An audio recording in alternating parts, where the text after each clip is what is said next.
It's fifth up. Italians holding the lottery. Was surprised, bull in the head. Take it home. You did put my name in here, didn't you? We saw something like this in Band of Brothers, didn't we? Still as bizarre as ever that a name out of hat could send you home. Leckie, hot food. Come on, brother, you still asleep?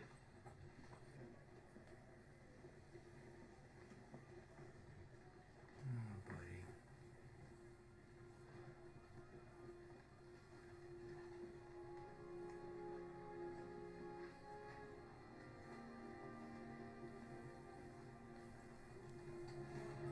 Has he moved it all yet? Not an inch. You feeling better, Colin? Swell. I see your aneurystis is acting, huh? Hey, I got good news. You get a hospital over on Banika. I'm skipping a jump from here. I'm gonna pull some paper and you'll be on your way in an hour. All you need is a week or two. Get dry and stay dry. That should do the trick. You game? Great. I'm gonna go get you some fresh underwears. I'll be right back. Just reminds me of the book scene in Band of Brothers.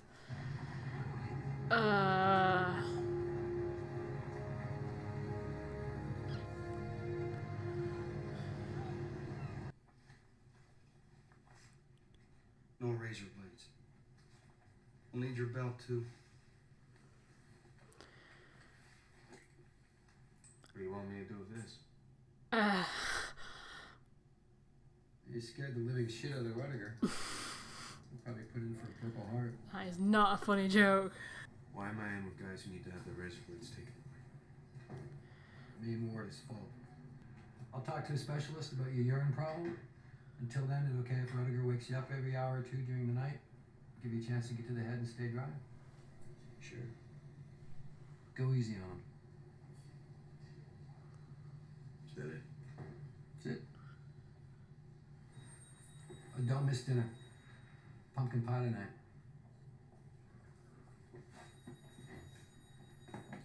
You, Silver lining. Is he in that section by accident?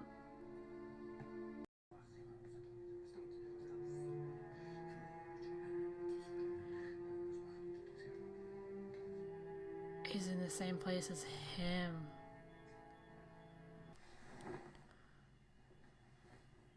Mother of Christ. Right? What? Oh my god.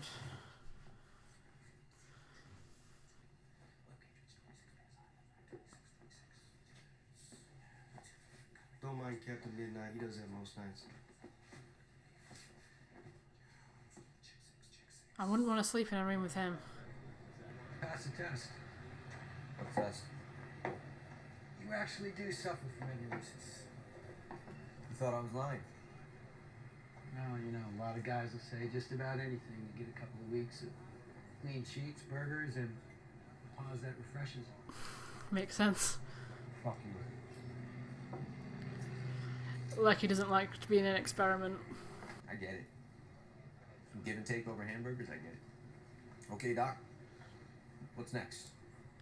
You wanna know how old I was when my mom took me off her tit? Therapizing I mean, time. that's the type of shit your head shrinkers like, right? How do you even keep up your motivation? There's no way. Sleep. Guadalcanal, the Japs that sent a bomber in every night. It's mostly just to keep us awake.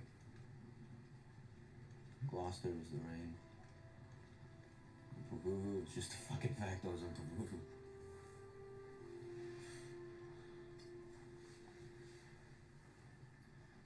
What a record, Doc. I was a freshman in high school. My mom stopped breastfeeding me. Do you see that as a problem?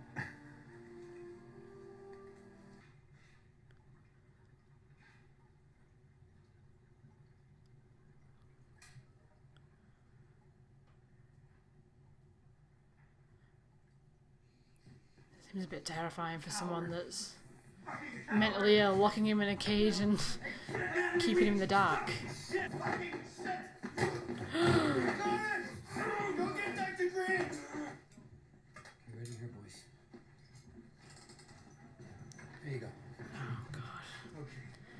So this is where they all go. The ones that can't return back. Leckie doesn't want to be one of these people in here. How's your nose? You alright? That's where you get the motivation, I guess. Hey, got a smoke? Right now? I don't know whether they're allowed cigarettes. Gibson. Hey. Hey, it's me. Oh, Leckie. Hey, Leckie.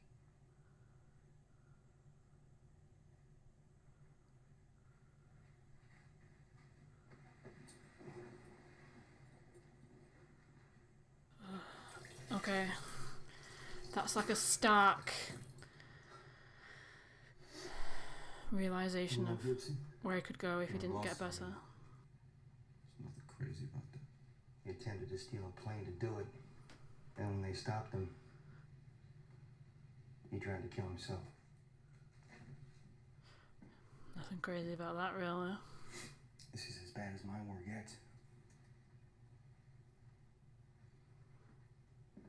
It's like how therapists themselves can get PTSD just from the stories that they hear and have to have therapy themselves. It's like an endless cycle of damage passed from person to person. I don't know what the war's like. I'm sure you do. You see it in every guy who comes through here. Nothing against all of you, but I want to get back to my guys before they get sent on without me. That's not some crazy thought, is it? I feel like he probably comes off as Why not slightly just hang around for, say, another week? I don't think that'd be healthy. manipulative. For me, He wants to get out so bad that they're Doc. Yes, I do concerned. not vote take it. Why just give me the pistol? I mean, you must have gone through a lot to bring it here. Why just give it away? Because he won't need it. If he gets out too early. I want to give you these before I take off. I feel like it's like he's doing his will. He's giving away his belongings before. Thanks. Okay. You just need a rest. That's all. A break from it all. You'll be alright. You think so?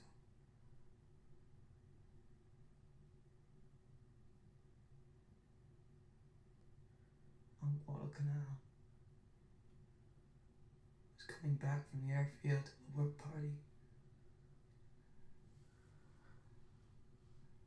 Jet planes came in, dropping 500-pounders while we're out in the open. All I could do is jump into a slit trench and cover up. There was this guy. I didn't know him. He was tucked in behind me. I could feel his heart beating. His lungs fighting for air. His lips on my back as he prayed to God to keep him alive. He believed God would save him. Jesus, I am me.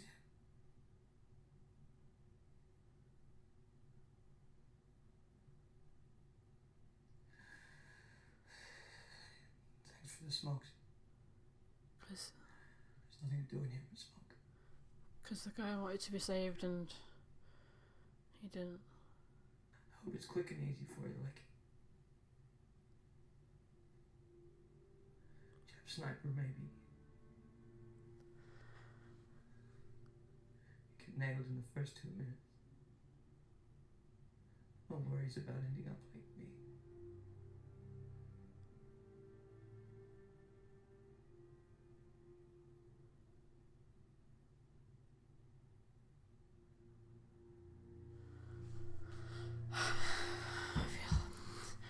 My heart legitimately hurts.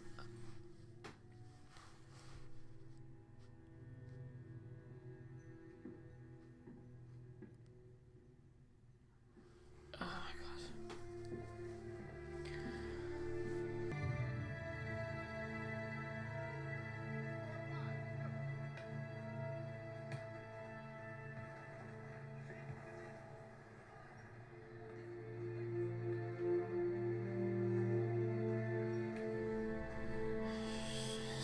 decide what road he's going on.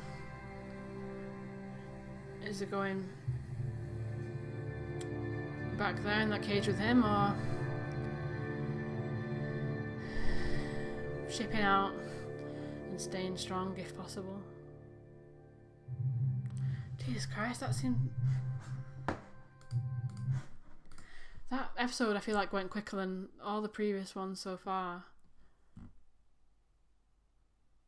I can't believe we actually saw Eugene, even if it was just a tiny glimpse. They're teasing me with bits of Eugene, and I want more.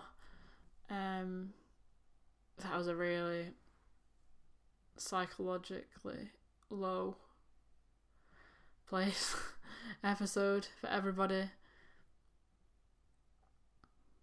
That was a really intense episode. What more can I say? Last episode, this episode is night and day. I guess Leckie gets R&R in both, except, you know, in one it's kind of beautiful, wonderful Australia, and then this one it's the pits of the darkest places that people can be psychologically and you know, physically, with the rotting coconuts and bodies and rats and disease and illness and psychological breakdowns. Oh my god, it was horrific. The man that just got naked and shot himself is clearly at his lowest point.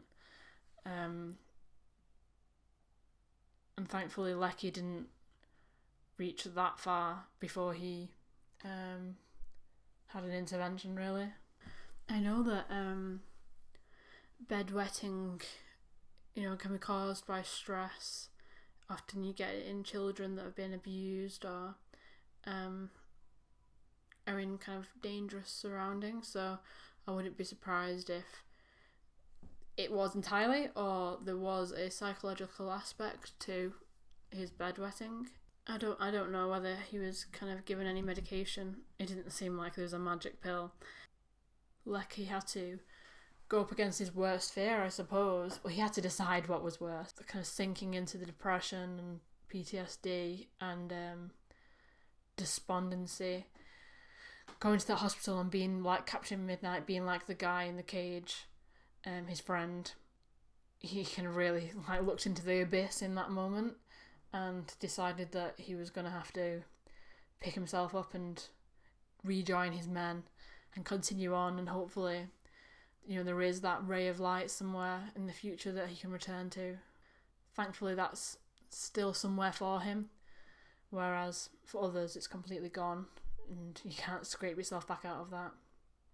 Comparing his lowest to Gibbs' lowest was a slight wake-up call, I guess, and just he realised that where he wanted to be was with the guys, with his men, and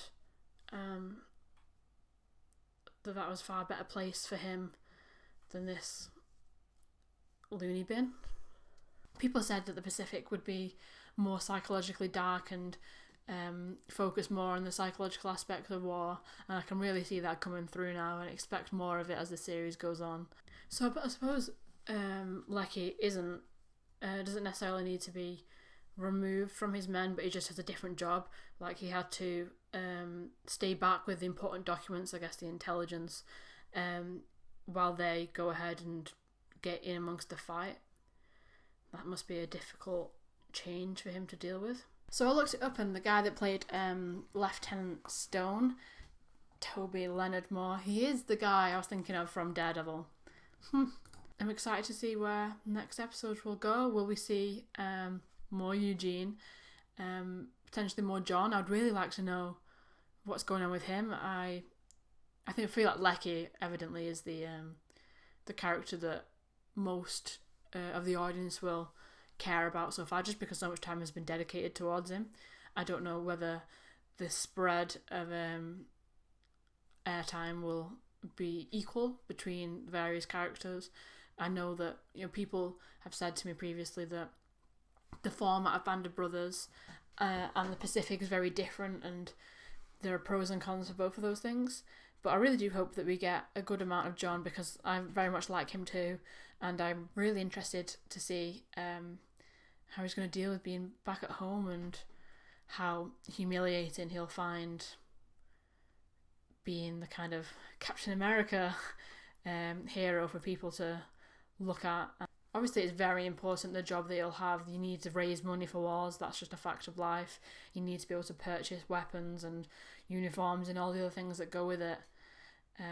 But it must be a very, very odd feeling to have been out there, have suffered the awfulness, the horrendous atmosphere that everyone else is feeling, and then have to go there, smooth over your experience as if it's some kind of great glory, and convince people to pay for more of it, if you know where I'm coming from. That was a very difficult episode. Very, very hard.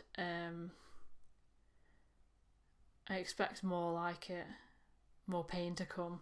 I hope after all this pain that we get a moment of slight catharsis like we did with Band of Brothers, with the baseball scene where we learned where people went, what they went on to do and how they survived the war.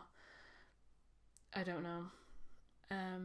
But I'm very much into this show. I'm getting more and more into it as it goes on. I feel like with Band of Brothers it took me a few episodes to truly get into the characters, figure out who they are and what the personalities are. This episode we saw that Leckie is an extremely stubborn guy, even if it's not in his best interests. But that's, only something that makes me like him more and feel closer to him. I just hope that we can simulate that effect with the other characters. I feel like John so far is the second highest character that I enjoy the most. But we'll see where it goes. Hope you enjoyed that video. Like, comment, subscribe, hit the bell, and hopefully you'll join me next time.